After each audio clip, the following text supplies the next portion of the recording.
What is up, my people? JaxB.TheRipper here. I'm back with another video. Here's the 2023 metal favorites of mine. Let's not even waste any time. Let's get to it. I feel like almost doing a Sesame Street thing. Say this is today's letter is the letter E, because there's a lot of E's in this. So yeah, let's go ahead and get into this. But Everdon, is a progressive symphonic metal band. Started in 2019 with Cleopatra, and then eventually they did the album Venera, which is this year that came out. And I know the lead singer was talking about, I believe they're on Frontier Records or something. It was just all in the timing, with the record label. They really didn't have no say about it or anything like that. And then I believe she says the PR comes right after the release date or something. And I was like, oh, okay, I'm learning a lot of shit about record labels here. Now, they released their album Venera this month. Not even kidding you, this December, the beginning of December. It's kind of I don't want to say it's unheard of. I mean, it's definitely been done by bands before. It's just I think a lot of bands don't like releasing stuff this late during the year, because nobody's really anticipating for end of the year stuff. Usually the end of the year stuff is let's just release this and see if we can get any sales right from record labels or something like that. You know what I mean? Or it was the last of the bunch that nobody was anticipating or something. I don't know. That at least that's from what I heard of when I was research into this band. But she has this very soprano kind of voice, what you would think of, but she could also deepen it up a bit. And she did say she was kind of concerned, well, I wasn't sure if people were really going to believe if all those vocals were me. So it was definitely a pleasant fucking sounding album to listen to. It is a little lengthy. I know people were kind of complaining it was a little too long for an album. It didn't give you more hunger to listen for more, for what they would do is save it for another album. Again, I believe she said that wasn't a decision they wanted to make, or it was okay, I might be wrong. I think she said she didn't agree with it, but I think it was a team decision or something. So at the end of the day, she had to be a team player. But yeah, that's what I when I was looking into the album. But I think it was a great way to close in the year with this album. Who is messaging me? My phone is going off the hook right now. Eldamar. Okay, the single EP Land of the Dead was introduced to me by someone I used to follow on TikTok and Instagram. He since then deleted all his social media, so I can't give him the proper credit or anything, which is funny because his name starts with the letter E, so how ironic. This year is all with the letter E. Wow. But Eldamar is I believe they're from Norway, or is a solo project, from Norway. Is atmospheric black metal, Tolkien, the author Tolkien, Lord of the Ring, very inspired kind of music with some elven magic tossed in there. I could fucking believe that shit. Never done elven magic before, but I could fucking believe that shit.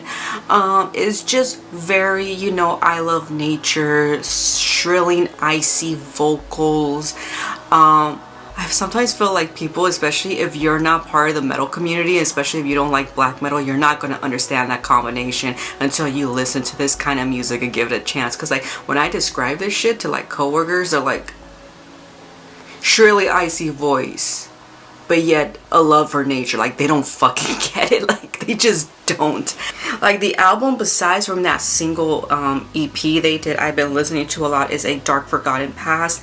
Like I said, I already described how it is, and you also hear a vocal, a feminine vocal on there too, very operatic, as well as the shrilling icy voice sounds coming from afar in the woods somewhere. Now, Land of the Dead, which is an EP they had, was originally by Summoning, so segue to the Summoning, and it was from their album Oathbound. Now, Land of the Dead, Summoning, and Eldamar sound basically the same shit. The only difference is Eldamar has a slower intro into the song, and Summoning, I want to say they're from Austria. I want to say their sound is more raw, and it's more definitely I want to say it's a bit more folkier, black metal, if I do say so myself.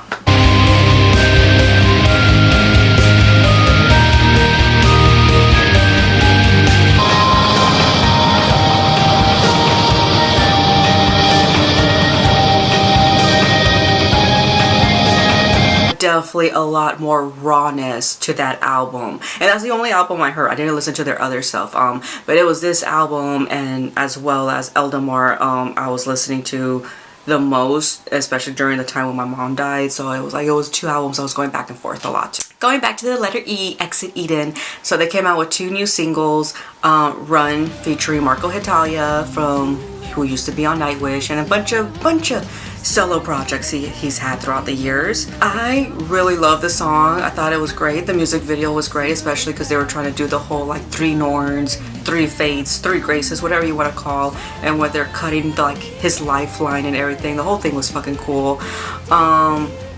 Separate Ways is basically a remake of Journey's song and a tribute to it. I was really scared. I thought they were going to ruin it. I was like, oh my god, it's going to be so folky. It's not even going to sound the same. And when I first listened to like the first few seconds, I was like, oh no, I already fucking hate it.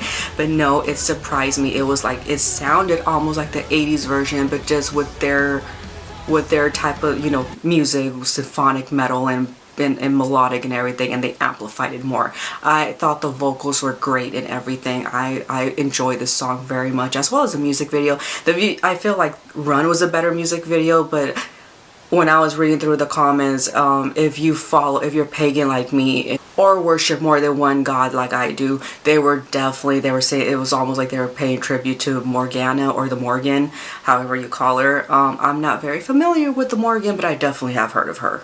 And through that band, I was introduced to Clementine.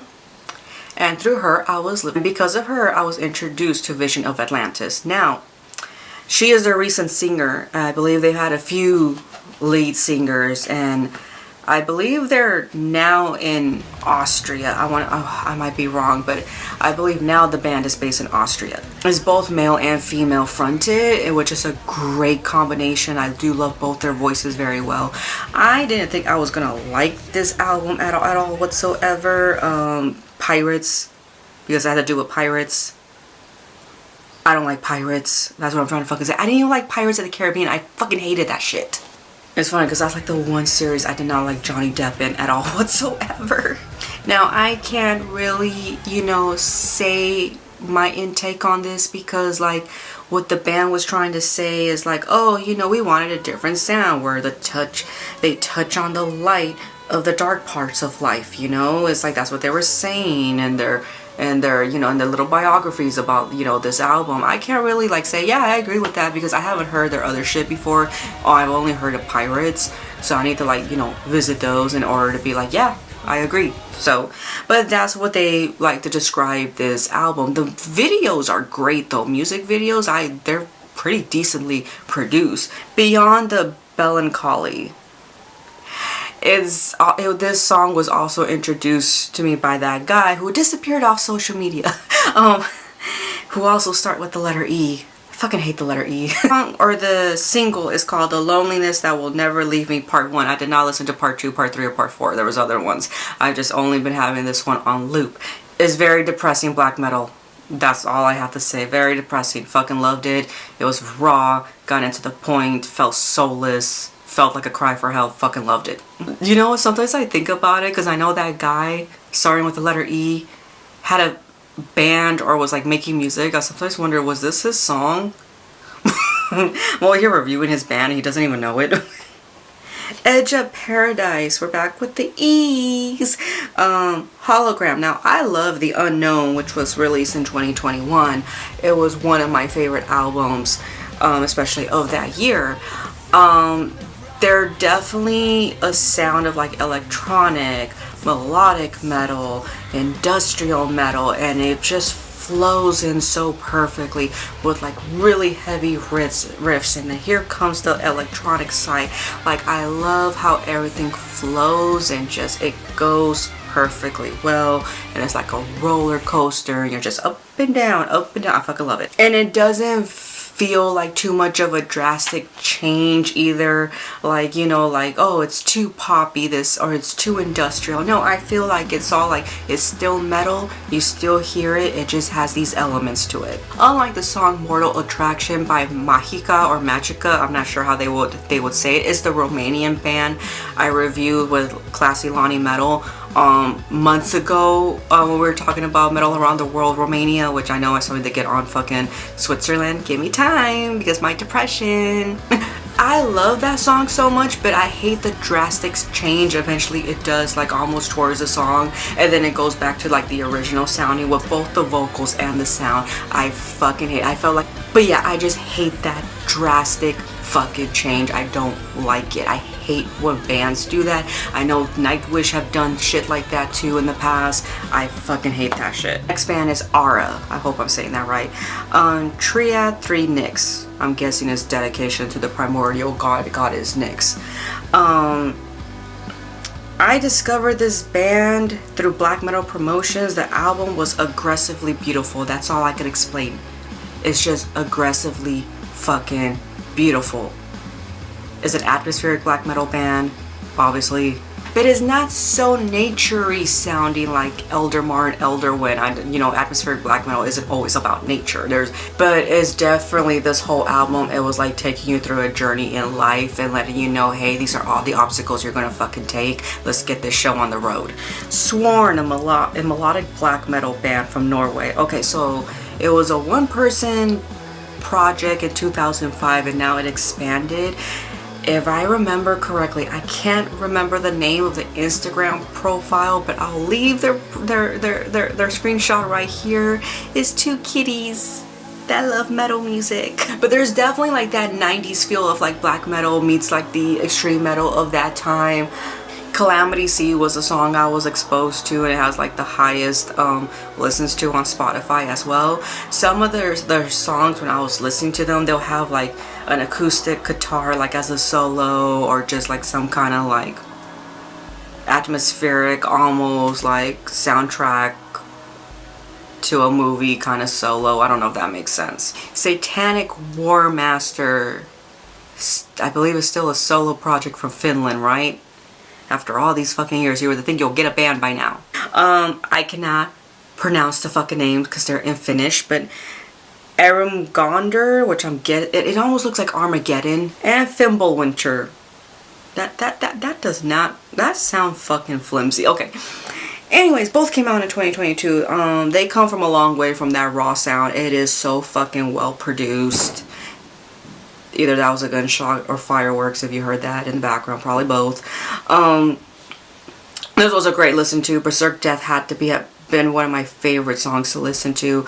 They definitely come a long way. You could tell they've come a long way, or he, I should say.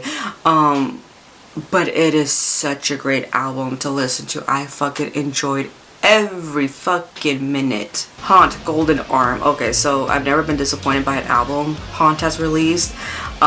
Still that trad metal sounding from SoCal, very high energy, filled with screaming solos and metal riffs. It's just so fucking good. And last but not least, my favorite fucking album of the year, fucking JaxB.TheRipper, Warlocks Grim and Withered Hags.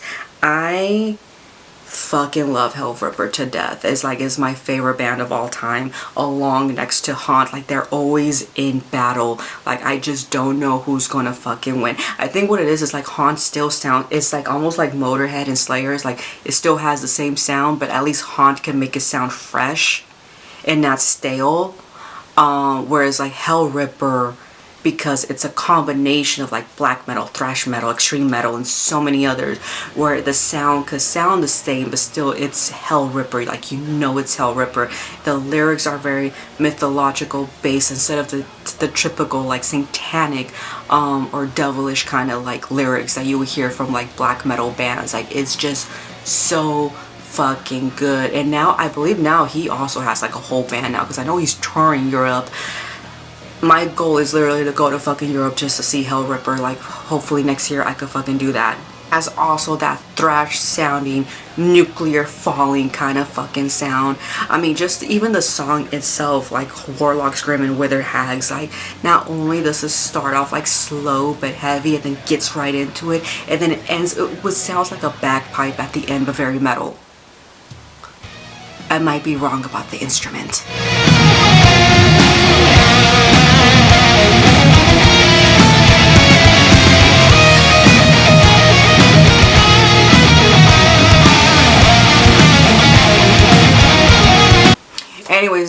for the metal stuff, that's about it. Now I have like a random, you know, I don't have that many random fucking songs I have to add in, but one of them will have to be like Alexis Monroe, Girl That You Used to Know.